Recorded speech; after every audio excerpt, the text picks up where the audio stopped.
اچھا، اور آپ نے جس طرح لطیفہ بھی سنایا، تو استاد کے لیے آتا ہے کہ اس کو سینس آف ہیومر ہو. ہم یہ نوٹس میں ہے کیونکہ ٹیچر کی ٹریننگ تو نہیں ہے، اس میں باقاعدہ طور پر لکھا ہوا ہے کہ استاد مزاح کر سکتا ہو. مزاح ایک ایسی چیز ہے جو بور نہیں ہونے دیتی، آپ اس کو فیل کرتے ہیں. تو مزاح کا بھی ایک ادب ہے، دائرہ کار بھی ہے، اس کو بھی ہمیں جاننا چاہیے.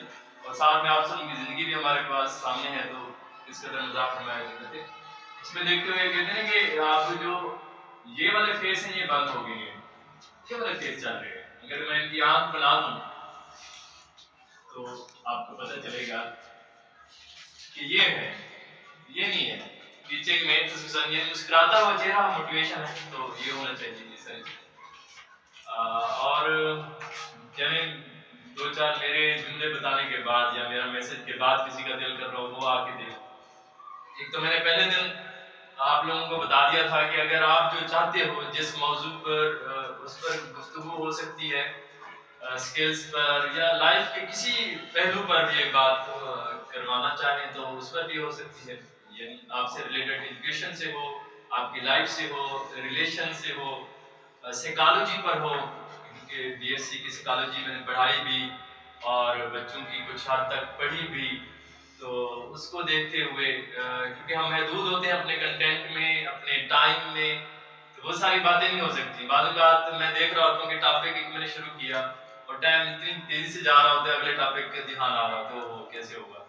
تو ان ساری چیزوں کو دیکھتے ہوئے ابھی بھی ہم تھوڑا سا پیچھے ہیں. جس طرح کل کی مانیٹرنگ جو کا ٹاپک ہے وہ رہتا ہے کہ وہ کیسے کرتے ہیں، کس چیز پر جرمانہ لگاتے ہیں، وہ بھی ہوگا. اور میں صبح والی سر کی بات کو آگے جوڑنا چاہوں گا کہ سر نے صنف نازک پر جو ہے وہ بات کی ہے اپنے قرآن مجید کے حوالوں کے ساتھ، اور ساتھ میں وراثت کا بھی ذکر کیا ہے. تو وراثت کا جو سر نے بتایا کہ جس طرح عقل کم ہے تو اس حوالے سے بھی، جس طرح گواہی میں اگر آپ دیکھتے ہیں تو عورتیں ہوں تو 2 کے برابر ہیں ایک مرد کے حوالے سے. ان ساری چیزوں کو دیکھتے ہوئے میں یہ سمجھتا ہوں، یا جو فلسفہ یا جہاں تک میں نے لوگوں کو سنا یا کچھ پڑھا، تو اس کو آگے بھی تھوڑا بڑھانا ہے ہمیں. یعنی صرف یہی کافی نہیں ہے، بلکہ وراثت کا ایک مرد سے عورت کا آدھا ہونے کی ایک اور ریزن بھی ہے، اور وہ ریزن یہ ہے کہ نان و نفقہ کا ذمہ دار مرد ہے، ہمارے یہاں رسپانسبلٹی ہے. اور عورت کا آدھا اسی لیے ہے کیونکہ اس کے پاس شوہر کا 1/8 حصہ بھی شامل ہے. آدھا حصہ اپنے بھائی سے اس کو وراثت میں والدین سے ملا، اور 1/8 حصہ یعنی میری زیادہ اسی لیے ہے کیونکہ آنے والی جو میری بیوی ہے اس کا حصہ بھی میرے پاس موجود ہے. تو اپنے اس وراثت کے اعتبار سے وہ بڑی مضبوط ہے، اس مرد کے سب برابر ہو جاتی ہے اور کبھی بھی اسے ہاتھ نہ پھیلانا پڑے. لیکن یہ وراثت اگر ہم اس کو دے دیں تو عموماً ہوتا یہی ہے کہ وراثت دی نہیں جاتی. ہوتا یہی ہے کہ اس کی اولاد پھر جوان ہو جاتی ہے، تب وہ لڑ رہی ہوتی ہے اپنے نانے سے، مامے سے کہ ہاں ابھی ہمیں ہو. دیہات میں آپ جا کے دیکھ لیں، یعنی جس کا مذہب کہتا ہے وہاں آپ کوئی کام نہیں کرتے ہو، آپ کے رسم و رواج زیادہ پختہ ہوتے ہیں. یعنی مذہب نے روکا کہ جہیز جو ہے وہ اس قدر نہیں ہونا چاہیے، کہ جہیز کی ایسی ایک لعنت کہ جہاں پر یہ فکر و فاقہ ہو جاتا ہے کہ ہماری بہنیں گھر بیٹھی رہتی ہیں، اور جہیز نہ ہونے کی وجہ سے ایک باپ جو ہے بڑے مشکل میں ہوتا ہے. اور کبھی کبھی ایسا بھی ہوتا ہے کہ جب ایک وڈیرے کی بیٹی جہیز کا 1.5 لاکھ کا جوڑا پہنتی ہے تو کہیں ایک مزدور کی بیٹی اس وجہ سے خودکشی کر لیتی ہے کہ اس کے باپ کے پاس جہیز. مجھے ابھی بھی یاد ہے یہ ٹاپک جو میں نے وہ کیا، یہ وہ چھوٹا ٹاپک ہے جہاں مختلف ایریاز میں آپ کو بھی پرابلم ملتی ہے. کہ میں جب لاہور میں ایک ٹیوشن پڑھاتا تھا، ایک لڑکی تھی، وہ حافظہ تھی، قرآن مجید کو حفظ کیا، عالمہ بھی تھی، عالم کا کورس کیا، اور پھر وہ ٹیچنگ کرتی تھی. ایک دن وہ میرے پاس جو ہے انگلش پڑھتی تھی کہ مجھے یہ بھی ہونا چاہیے کہ ڈگری تو میں نے کیونکہ ہمارے ہاں جو وفاق المدارس ہے یا تنظیم المدارس ہے وہاں جو ہے ڈگری ہمارے ہوتی ہے اولا، ثانی، خمسہ، اور یہ اس طرح کی وہ چلتی ہیں، اس کو دیکھتے ہوئے. اچھا وہ پھر میں جو ہی ٹیوشن پہ آیا تو وہ رو رہی تھی. میں نے پوچھا کہ کیوں ایسا کر رہی ہیں، رو کیوں رہی ہے؟ کہا کہ میرے رشتے کے لیے آئے ہوئے تھے. کہ یہ تو خوشی کی بات ہے. تو خوش ہوئے کہ میں آپ کو رشتے والے آئے ہوئے ہیں دیکھنے آئے. کہتے نہیں سر یہ کوئی پہلے نہیں ہے, یہ تیسرے ہیں جو میرے دیکھنے کے لیے آئے ہیں, اور یہ ایک بہت بڑی لسٹ بھجوا دیتے ہیں کیونکہ میرا باپ تو نہیں ہے, ہم بہنیں ہیں, ایک میرا بھائی ہے صرف. تو اس پر ہماری جو غربت ہے وہ ہمیں احساس دلاتی ہے کہ کوئی بھی آئے اور میری آنکھوں کے ساتھ کھیل دے, کوئی بھی اور نخرے کرے. مجھے ایسا وہ بڑی خوبصورت بھی تھی, وہ سارا کچھ تھا, لیکن میری ایشو یہی تھا کیونکہ وہ غریب تھی. تو جو غریب ہے اس کے لیے پھر کوئی ایسا نہیں ہے کہ اس پر ہی ہم باتیں کریں, اس کی ایموشن کے ساتھ کھیلیں, اس پر ہم نخرے کریں, نہیں ہمیں چاہیے نہیں. تو یہ ادھر بھی ہونا چاہیے. بہرحال اسی کو اگر ہم آگے بڑھائیں تو ایک ورڈ استعمال ہوتا ہے, مجھے آپ سے اس کا مفہوم جاننا ہے, اور وہ ہے رحمت. کیا آپ نے کبھی سنا ہے کہ مفہوم میں رحمت کسے کہتے ہیں؟ بیٹے کو. بہت اچھی بات ہے جی, رحمت بیٹی کو کہتے ہیں, سر نے بتا دیا. جی کوئی مفہوم اس کا بتا سکتا ہے کہ رحمت کیا ہوتا ہے؟ اچھا اس کے ساتھ اگر اور میں بہت سارے اچھے بات بھی ملتے ہیں, نعمت بھی ہے. اب یہ کہیں گے تو بیٹا ہو گیا. صحیح بھی ہے جی. تو رحمت کا میننگ کوئی ذہن میں آ رہا ہے؟ اللہ بہت رحیم و کریم ہے. رحیم ہے کیا ہے؟ اللہ تعالیٰ کی رضا کی نشانی ہے سر, خوشی کی نشانی ہے بیٹی. ہاں بیٹی خوشی کی نشانی, بہت اچھی, اللہ کی رضا کی نشانی. جی اور بھی بتانا چاہیں رحمت کا مفہوم بتا دیں. بیٹی تو ہے رحمت, اب کیا کہتے ہیں؟ معاف کرنا. معاف کرنا بہت اچھی بات ہے. رحم کرنا, معاف کرنا. اچھا رحمت جو ہے سب سے زیادہ برداشت کرنا. برداشت کرنے کا نام آپ رحمت سمجھ لیں. سب سے زیادہ برداشت. بہت اچھی بات. رحمت کا معنی عطا کرنا. عطا کرنا, عطا کرنا. اچھا اس کے میننگ کے ساتھ ساتھ میں آج اس کا مفہوم بھی آپ کو بتا دوں کہ رحمت کا مفہوم کیا ہے. رحمت کا مفہوم یہ ہے کہ جو آپ کا حق بنتا نہ ہو اور آپ کو ملے تو وہ رحمت. آپ نے کیے گناہ ہوں, اللہ تعالیٰ اگر آپ کو بخشش فرما دے تو اس کی رحمت. یہ بنتا نہیں, محنت تھوڑی کی ہے, ملے زیادہ تو رحمت ہوئی ہے, انصاف نہیں ہوا. کیونکہ جہاں رحمت آتی ہے ایک لفظ انصاف بھی ہوتا ہے. اللہ تعالیٰ اگر انصاف کرنے کو آئے تو آپ کو پانی کے ایک پیالے کے لیے بھی آپ کی ساری نیکیاں ضبط کر کے آپ کو جہنم میں ڈال دے. اگر رحمت کرنے کو آئے پھر ایک نیکی پر بخش دے. تو یہ رحمت ہوتی ہے, یعنی جو آپ کا حق نہ بنتا ہو اور آپ کو ملے. تو اب آپ دیکھتے ہیں کہ بیٹے کو نعمت کہا گیا ہے. نعمت اور رحمت میں ایک اور ڈیفرنس یہ ہے, جو آپ کے پاس نعمت ہوتی ہے اس کا پوچھ گچھ ہے, اس کا حساب و کتاب ہے. آپ جو کپڑے پہنے ہوئے ہیں, جو پانی استعمال کرتے ہیں, ماہ رمضان کے علاوہ جو چیزیں بھی آپ استعمال کر رہے ہیں اس کا حساب کتاب آپ سے لیا جائے گا. وہ وقت ہو, وہ پیسے ہوں, وہ آپ کی دولت ہو, وہ پانی ہو, جتنی نعمتیں اللہ نے دی ہیں سب کا حساب کتاب دینا ہے. اسی لیے تو جو ایک امیر صحابی تھے اس کے لیے آپ سے فرمایا یہ آخر میں جائیں گے جنت میں. تو صحابہ پریشان تھے, تو ہم سے تو زیادہ نہیں کیا کرتے ہیں, اللہ کی راہ میں بھی بڑے دیتے ہیں. کہا کہ حساب کتاب دیتے دیر اتنی ہو جائے گی کہ آخر میں جائیں گے کیونکہ دولت زیادہ ہے. اسی لیے جب بیٹا دیا کہا کہ اس کی پوچھ گچھ ہوگی, اور رحمت وہ چیز ہوتی ہے جس کی پوچھ گچھ نہیں ہے. یعنی اللہ جب رحمت کرتا ہے تو وہ تو نواز دیتا ہے نا, اس پہ تو کوئی پوچھ گچھ نہیں. جب نعمت اسی لیے کہتا ہے اللہ تعالیٰ کہ جب میں بیٹا دیتا ہوں تو اس ماں کو کہہ دیتا ہوں کہ تیرے آپ بازو پکڑنے والا بھی آ گیا, تیرے ہاتھ تھامنے والا, تیرا سہارا میں نے دے دیا ہے تجھے. آ گیا انسان تیرے پاس, تیرے ہاتھ پکڑنے والا میں نے تجھے دے دیا. اور پھر اللہ تعالیٰ فرماتا ہے جب میں بیٹی دیتا ہوں تو اس انسان کو کہہ دیتا ہوں اے انسان اب تیرا ہاتھ میرے ہاتھ میں آ گیا, اب تیرا سہارا میں بن چکا ہوں. اب تو جو روزی سے فکر مند ہو رہا ہے تو روزی کو میں نے بڑھا دینا ہے. تو وہ سارے احادیث کے مفہوم سے بھی آپ کو لگتا ہے کہ جہاں بیٹی آتی ہے تو رزق پہلے آتا ہے, بیٹی بعد میں آتی ہے. کچھ چیزیں ہیں جن کو ہم زحمت سمجھتے ہیں وہ رحمت ہیں. بارش زیادہ ہو جائے ہم بڑے غصے میں ہوتے ہیں, اللہ تعالیٰ کہتا ہے یہ رحم. مہمان آ جائے ہمارے لیے بڑی مشکل ہوتی ہے, اوہ کیسے ہوگا, کھانا کیسے ہوگا, اس کا کیسے کیا ہوگا. جبکہ ہمیں اسلام یہ بتا رہا ہے کہ وہ رزق خود لے کر آ رہا ہے, اس کا رزق اس میں ڈالا ہوا ہے. لیکن ہم اس کو ذہن میں، اور اسی طریقے سے بیٹی آ جاتی ہے، کیونکہ اللہ تعالیٰ نے جب مجھے خوشی ہوتی ہے تو میں بارش بھی دے دیتا ہوں، بس خوش ہو جاؤں تو پھر میں مہمان بھی بھیج دیتا ہوں، اور وہ خوشی میری انتہا کی ہو جائے تو پھر میں بیٹی دے دیتا ہوں۔ کہ ایک دفعہ کا ذکر ہے کہ ایک ٹیچر تھی، اس سے پوچھا بچوں نے کہ مرزا جی آپ نے شادی کیوں نہیں، ایج زیادہ تھی، پھر اس نے کہا چلیں اس کو چھوڑیں، میں نے شادی کیوں نہیں کی، آپ کے ایک واقعہ سناتا ہوں۔ ٹھیک ہے سنائیں۔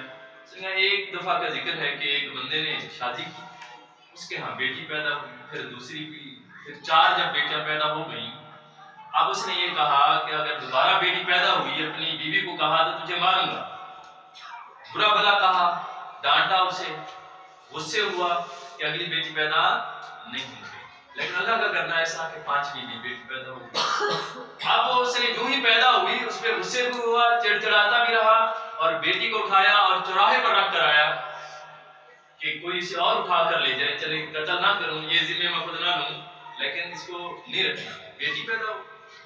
پھر سارا دن جب گزر گیا، کہا کہ دیکھ اسے اٹھایا بھی ہے کہ رحم کا مادہ تو ویسے اللہ تعالیٰ نے ڈالا ہی ہوتا ہے، بہرحال غصہ اسی بات پر، جس طرح آپ دیکھ رہے ہیں کہ عرب میں زندہ درگور کر دیتے تھے، رحمت کا مادہ تھا لیکن رسمیں ایسی تھی، بندہ مطلب ان رسموں کو نبھاتے لوگوں کی باتیں ہوتی ہیں، کوئی نہ اٹھانے آیا بیٹی کو، تو پھر اس نے خود اٹھایا اور اس کی ماں کو یعنی اپنی بیوی کو آ کے دیا اور کہا کہ سنبھالو اس بدبخت کو، یہ ایسی بدبخت ہے کہ اسے کوئی اور بھی اٹھانے نہیں آئے، یہ ایسی بدبخت۔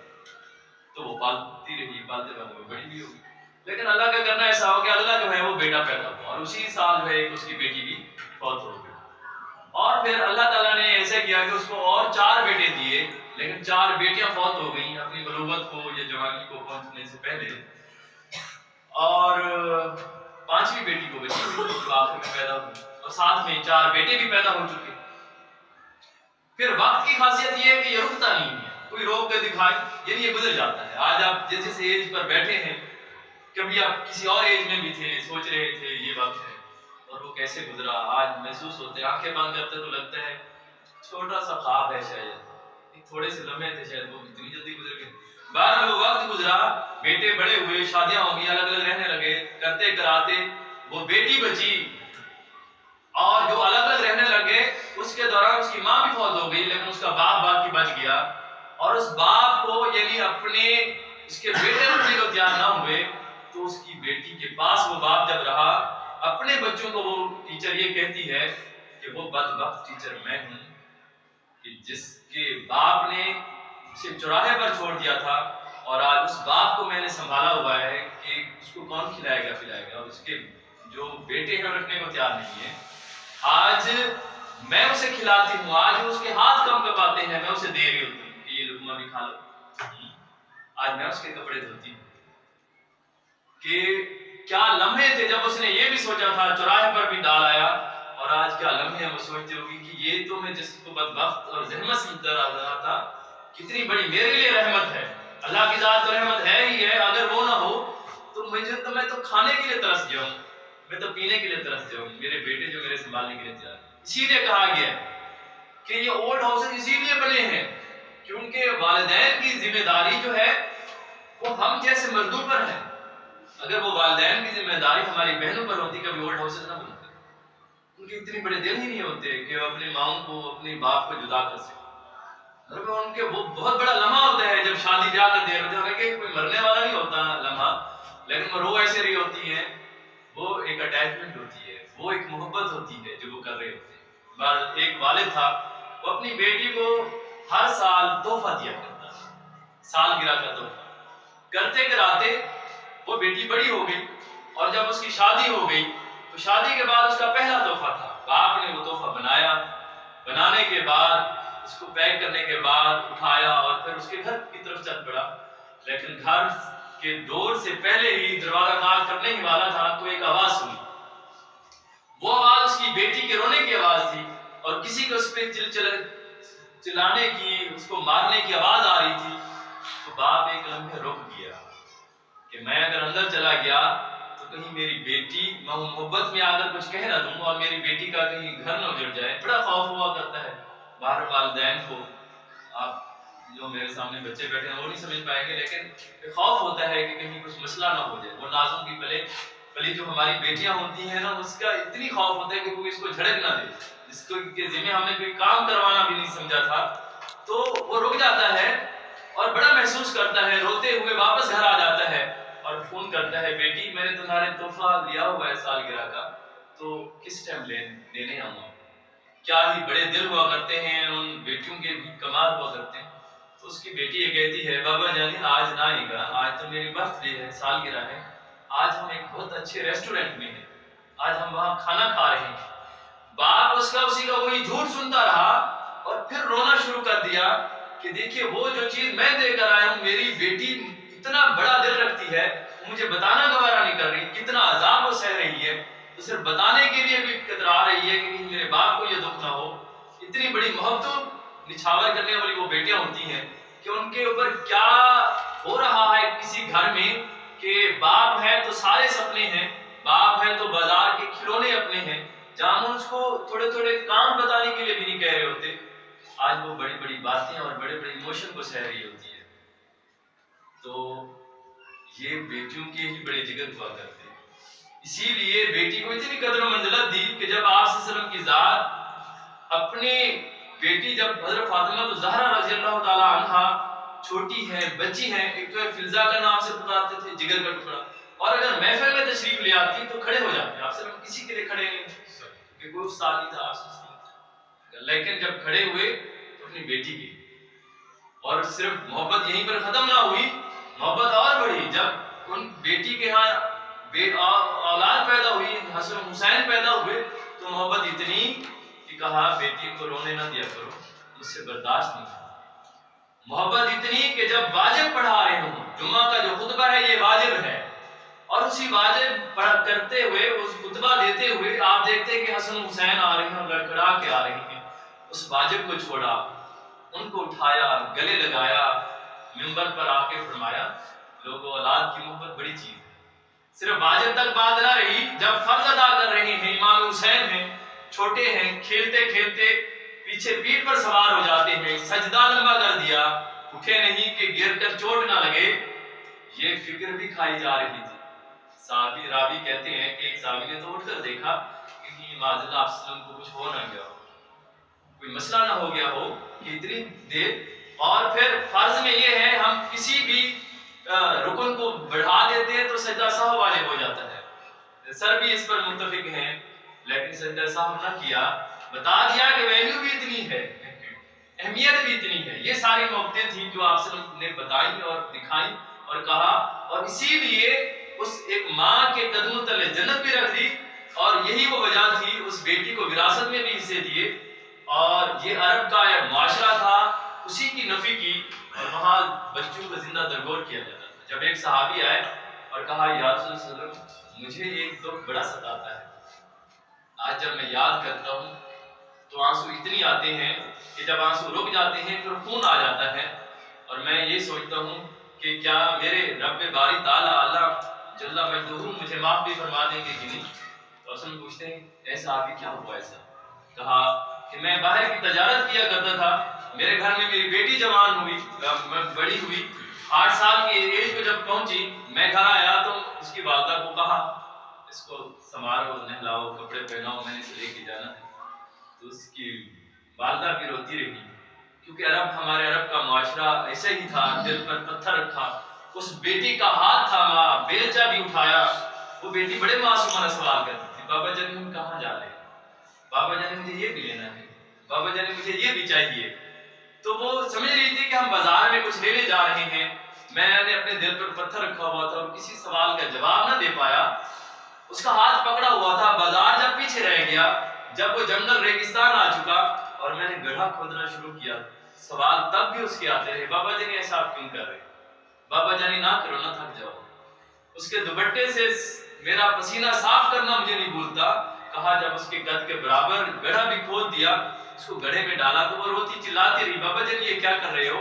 آپ کے بنا تو میں سو نہیں سکتی، ماں کے بنا تو میں رہ نہیں سکتی. بابا جانی ایسا نہ کرو. اسے یقین تھا کہ میرے والد ایسا نہیں کریں گے. میں نے تب بھی اس کے اوپر مٹی ڈالنا شروع کی.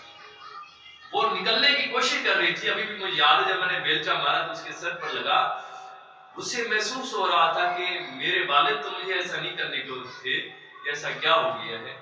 وہ روتے چلاتے چلاتے جب اس کی آنکھوں کے آنسو بھی ختم ہوئے، ایک امید تب بھی تھی، میں نے تب بھی رحم نہ کیا، دل پر پتھر رکھا اور اس کو اس مٹی کے اندر دفن کر دیا۔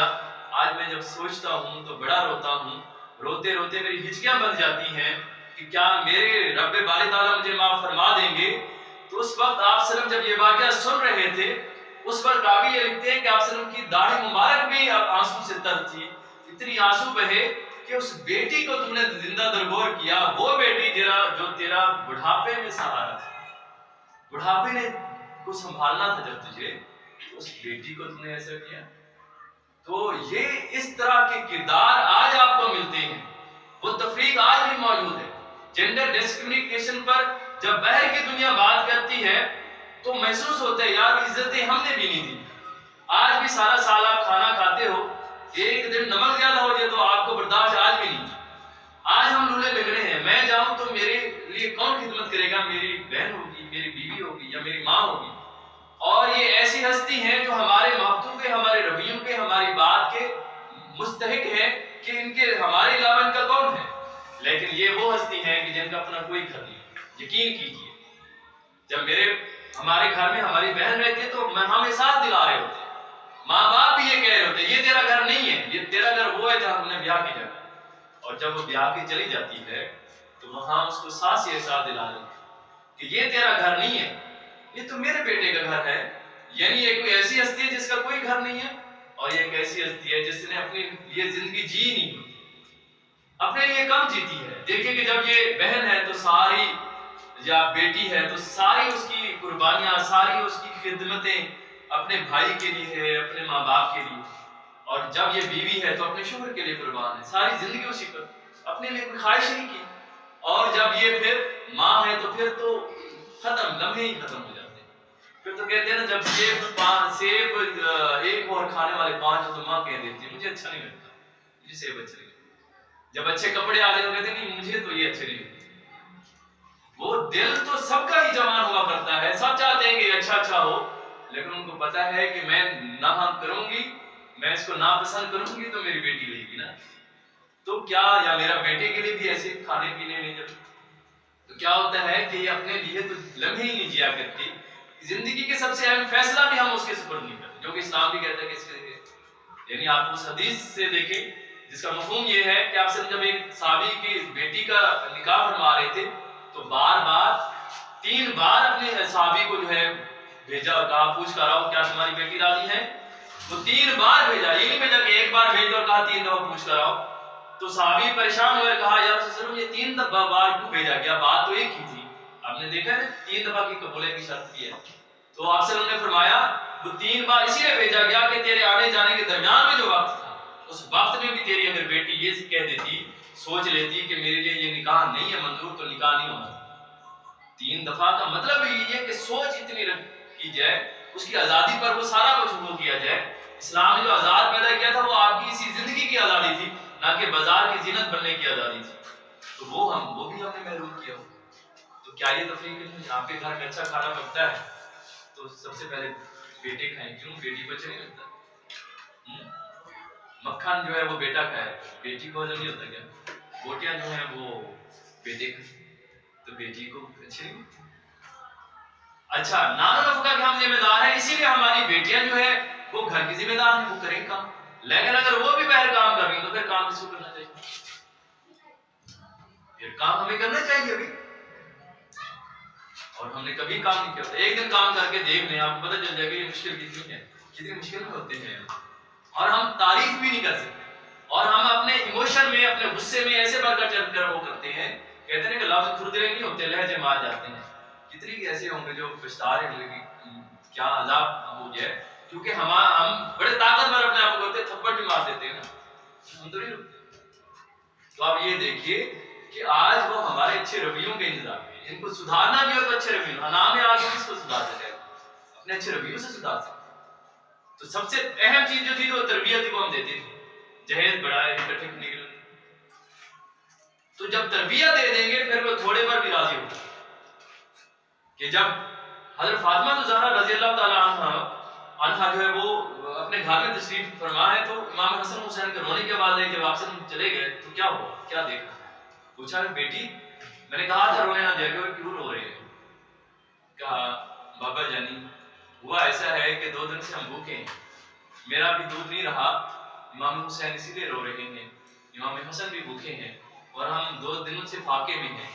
2 دنوں سے فاقے میں ہونے کے باوجود بھی شکر کرتے ہیں. یا اللہ تم نے تو آزمائش دی ہے، تو آج یہ شکر، یہ چیزیں اسی لیے نیت دی، اسی لیے اگر کہیں نہیں مل رہی تو ہم نے کیونکہ تربیت میں اس کو رکھا ہی نہیں.